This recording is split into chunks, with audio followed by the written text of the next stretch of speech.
also to help you and support you the initiatives of WynActive and Wyndham City.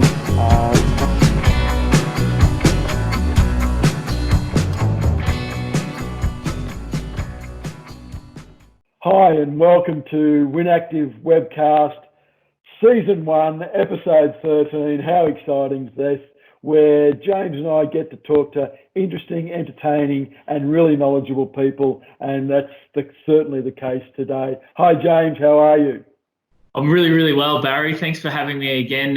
And once again, we're really blessed to have another fantastic guest, and really keen to chat to Lachie today around I think a topic and building those habits and those positive eating habits, and learning around some tips and tricks that we can all take home as we've been taken on this journey with other guests on board. So I'd like to welcome Lachlan McDowell, the Health and Fitness Coordinator from Aquapulse and an avid personal trainer, as many people would probably be aware of. Welcome, Lachlan, to the WynActive Webcast. Thanks, Barry. Thank you, James. Pleasure to be here. It's great to have you, mate. And, you've got an offsider in Kelly. We've already had Kelly on board and she was fantastic. And we've certainly been really keen to have you on board as well. Tell us a little bit about you and your background. What have you done and how to get to being the Health and Fitness Coordinator? And what do you do in this role as Health and Fitness Coordinator? I probably should know because you report to me in the active, but I'm sure I'll learn something as well. That's it. Yeah, no. So like most of us in this industry, very early passion for sport and fitness. Started at a young age of 15 in the leisure industry with lifeguarding. Started there and sort of got a keen interest in gym and fitness. So after a bit of study, sort of landed in the fitness coach area with WLS, still doing sort of the pool and centre care managing side. And the opportunity came up for Health and Fitness Coordinator. So in the last few years, I've been managing that, as well as, like you mentioned, some personal training and lucky to still do some group fitness as well. So between all that, it's keeping me busy, and I'm still enjoying getting out and being active with some of the members. So my current role is looking after those fitness coaches and personal trainers on the floor. Brilliant, Lachie. It's interesting that you bring up your starting point, and I think for a lot of health and fitness professionals out there that they can look back on those young times where they were lifeguards or they were customer service staff or anything that sort of connected them to the industry, and I think they're fortunate that there's organisations such as WynActive out there that provide those pathways to end up finding positions such as yours currently. Absolutely. No, very lucky to be here. A lot of roles in the industry, but happy with where I am in the gym at the moment. Yeah. Lachie, you're taking since we've had to shut the centres down, you've been really proactive, especially in the Find Your 30 space. Talk to us about what you personally, but you and your team have been doing. Yeah. So we pretty much on the forefront of that. We obviously closed before some of the other centres, so had a good opportunity to start doing some really quality filming and getting the guys in and getting them engaged. So a lot of my job when we first closed was to get that recording, the pre-recorded videos, and obviously working with Cal with the live videos as well, to get that out to the public and show that we're still keen to get them engaged and still moving. So a lot of the role is getting the fitness coaches in to do that and do some cool exercises or some new challenges, whatever it may be. So yeah, it's been good fun and a bit of a roller coaster, and moving into Find Your 30, I'm pretty excited to release that as well. So you're now coordinating the Find Your 30 challenge? Correct, working alongside obviously you guys with council and that sort of thing with this initiative. So very excited to see everyone get active and see if they can hit that five activities in the week and then some prizes from it. So very good. Hey, great stuff. In this webcast. We're not a website yet. Give us time, James. Eh? One step at a time, Barry, as we've been right. Big goals. In this webcast, we really like to be positive, and I think that comes through, and our guests are really positive about where we're at and what they're doing. So one way to express that positivity is to say what we're grateful for. So Lockie, right at the moment, you've got lots to be thankful for. I know that for a fact, but tell everyone else. Yeah, so I mean, the first thought, when I thought about this was, your family and friends are well, I'm active and all that sort of stuff. And I thought, what am I actually just appreciating? And one of the things that popped in my head was, funnily enough, Uber Eats. I'm actually really appreciating sitting back after I've had a good week, and it's a Friday night, I can order a cheeky burger or some Thai to my door and have a beer and watch some Netflix. And I'm really appreciating just that downtime to enjoy that. So, yes, obviously family and all that sort of stuff, but Uber Eats is pretty cool right now for me. I love that, don't you, James? Just because I actually agree, I hadn't thought of that, but we're very similar. Either a Friday night or a Saturday night is, let's just relax. What can we get in? What can we order in? And then, within, I don't know, half an hour, or whatever it is, it's at your doorstep. And right there for you. Yeah, just don't do it every night. That's all. Yes, no, within reason. And I suppose everyone out there, make sure you're supporting your local businesses. And I know many in Wyndham are still open now and offering their fantastic wares and fairs. So make sure you're reaching out to them and supporting them where possible, because I'm sure there's a lot of tasty treats out there. And like you, Lockie, I do look forward to treating myself on a Friday or the weekend. So I think you bring up that point around that emotional connection we have to food, and that's probably something that we can chat a bit about later on. But Barry, like we do each and every day, we love supporting and hearing about the positives. What are you grateful for today? Yeah, it's a really good point. And I was thinking about this prior to coming on, and every day it gets a bit difficult to sort of come up with something you're grateful for, even though I'm grateful for so much, but something new. But something small that I'm grateful for is that probably in January we got a SodaStream machine, and it's so easy, so simple, it's so cheap, but I'm probably drinking more because I've got the SodaStream machine. And so it's one of those little things, but they're certainly making a difference in my life. And at the moment, being at home all day, every day, it's saving me money and giving me enjoyment. So that's what I'm grateful for, James. And you? I really relate to that, and yet you're also saving the environment, Barry. Yeah. So I do enjoy a good little soda water here and there. That today, look, I think Lockie touched on it before. Our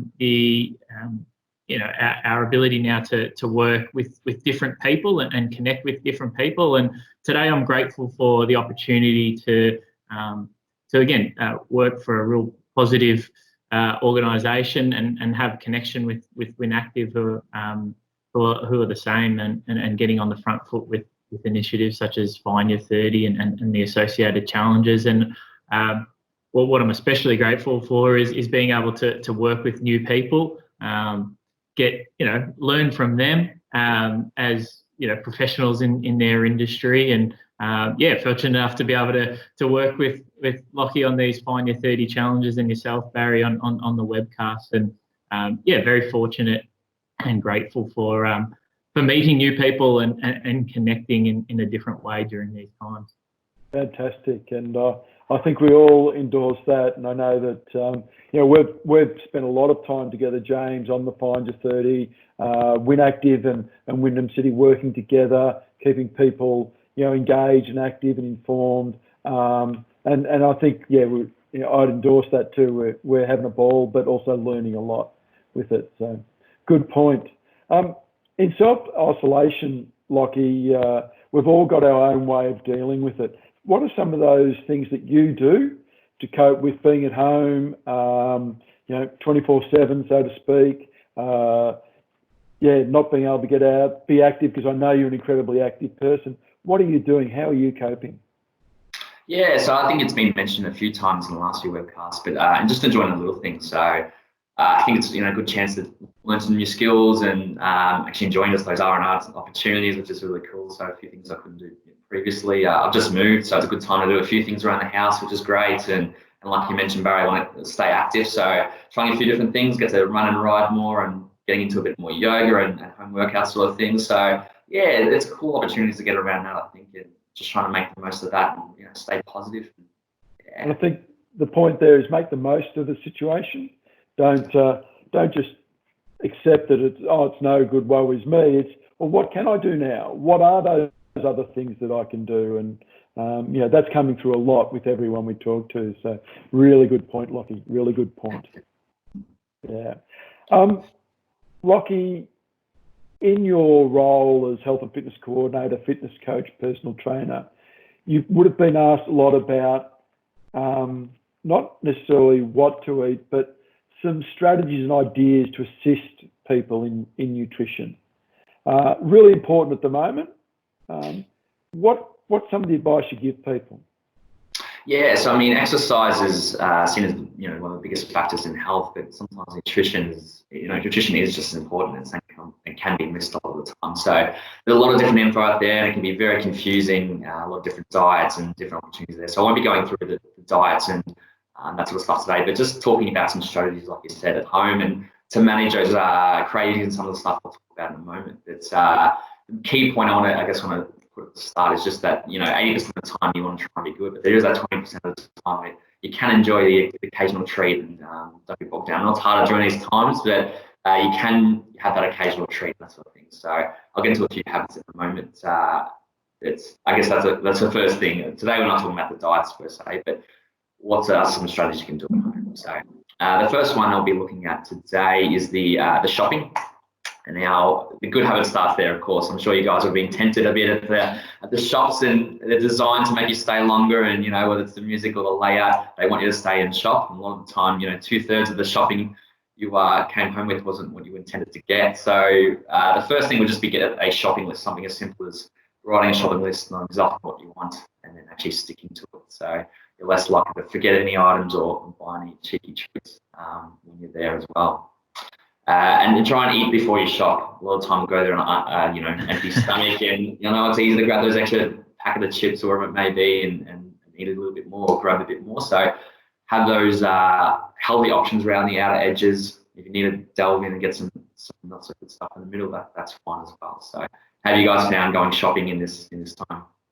I think it's been a challenge, and I'm certainly guilty of throwing in the extra block of chocolate here or there. But you're right, Lockie. I think keeping and writing a shopping list is a real great practical tool, and sort of connects to what we're trying to say through the challenges in your nutrition and your physical activity. Try and write down and plan for these as best you can. And I certainly use a shopping list. Sometimes it's handwritten and a bit old school. Other times it's just in the notes on the phone. But I don't know about you, Barry, that the shopping list really helps me to navigate and get in there and out with some purpose. Yeah, look, I earlier this year got a great app. It's called Any Do It Cost. So it's good, but I don't recommend it because it does cost. But it has your calendar, it has tasks, but it has a shopping list on it. So I build my shopping list up during the week, and before I go grocery shopping, I sort of refine that a bit. And as I go through, you just mark it off when you get everything. And I agree, like it does to a large degree take away that temptation to go and get other stuff as well. So 100% on that one. Yeah, I agree. Definitely. Fantastic. So the next strategy is looking at your food storage and how you're consuming your food. So one easy trick is not to have those good treats and that occasional snacks, which are fine to have, but not direct sight. So when you open that pantry, it's not that block of chocolate sticking out in front of your face. It's too easy to just go straight for that when you're a bit peckish. So get that out of sight. Having levels a bit too easy. So we just store it away at the bottom, or just, I don't know, out of the way. You know it's there, but not having it in direct line sight from there. It's really good. Also eating on a smaller plate. A lot of studies have shown that it reduces the food intake. So just something as simple as grabbing that smaller plate and then finishing that, and that's it. It's too easy to have a big on a big plate. So I'm not saying go out and buy a whole bunch of extra plates or anything, but just be mindful of what food you're putting on that as you're eating. And I think the last one as well, which I'm definitely definitely prone to, but eating in front of the TV. It's definitely mindless eating when you're watching something and distracted. It's too easy to just eat and not experience the food.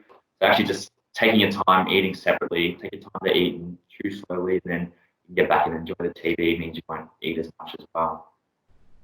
I think they're brilliant tips that you've got there, Lachie, and just the pantry one that you've referenced there. I think maybe people might have a bit more time up their sleeves and might have an opportunity to rework their pantries and take that advice on board and try and organise it in a way that they know the 20% of the food that's sort of out of sight and hopefully out of mind until potentially the Fridays and the Saturdays. But that's a great one to take on board, Barry. Do you approach that in any way? How you store your food?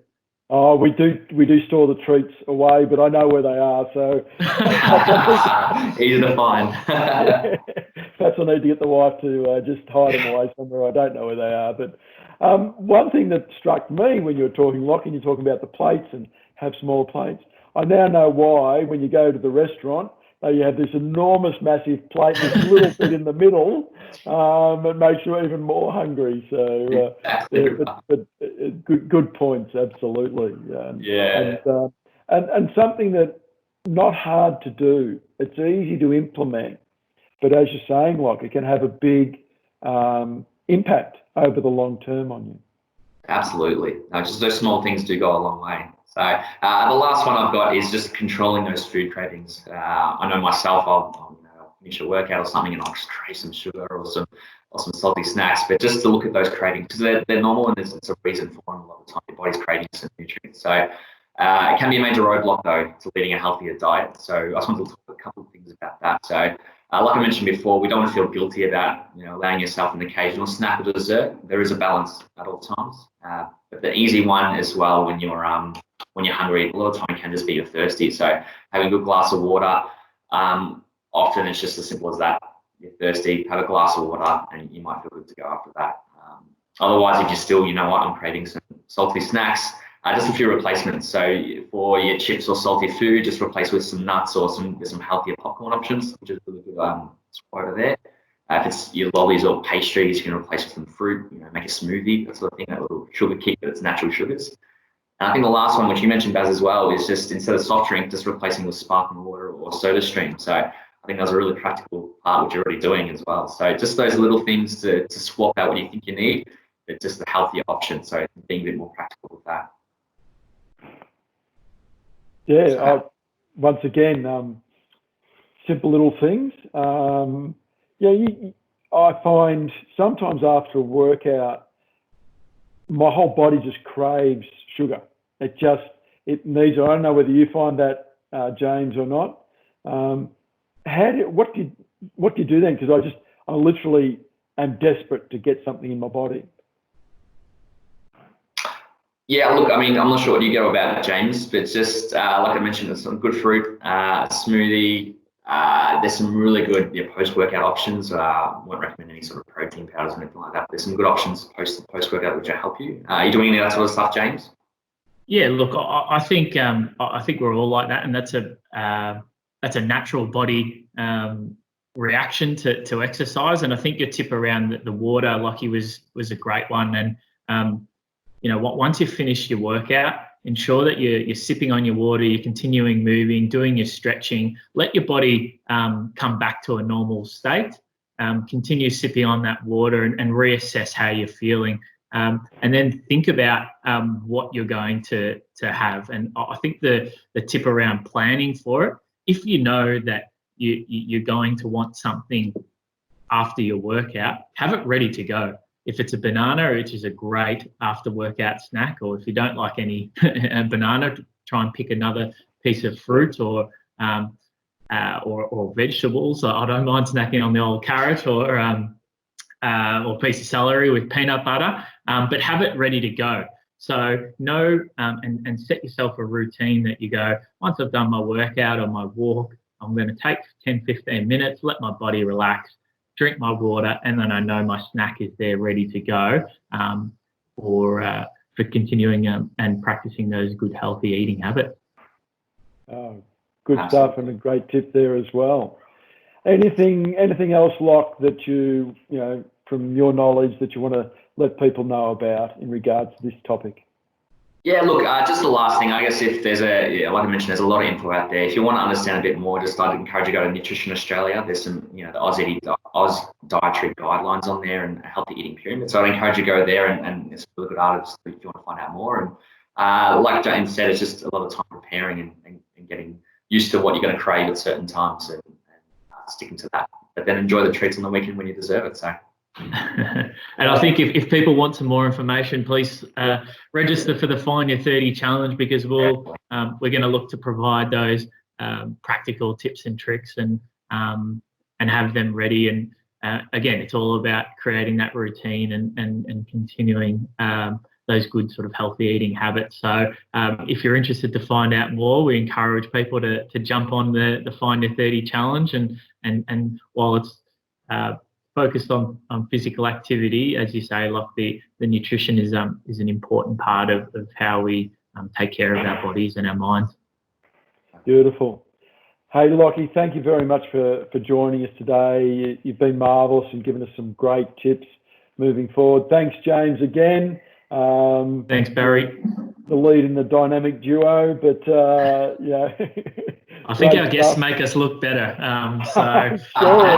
Until our next one, we do look forward to it. And I think, like we say every time, we're really grateful for the opportunity to sit here, talk with some people, find out about what is making them keep positive and get through these times, and encourage anyone else to reach out to other people, connect with them. And again, we thank you, Lach, for joining us. And until next time, we will hopefully catch you with another special guest. But stay healthy, stay safe. And once again, Barry, thanks for having us on. Thanks, guys. See you next week. Thanks, Lach. Thanks, James. Thanks, stay guys. Healthy, as you said. Stay active and keep smiling. Look after each other too. Cheers, guys. See you later. Bye-bye.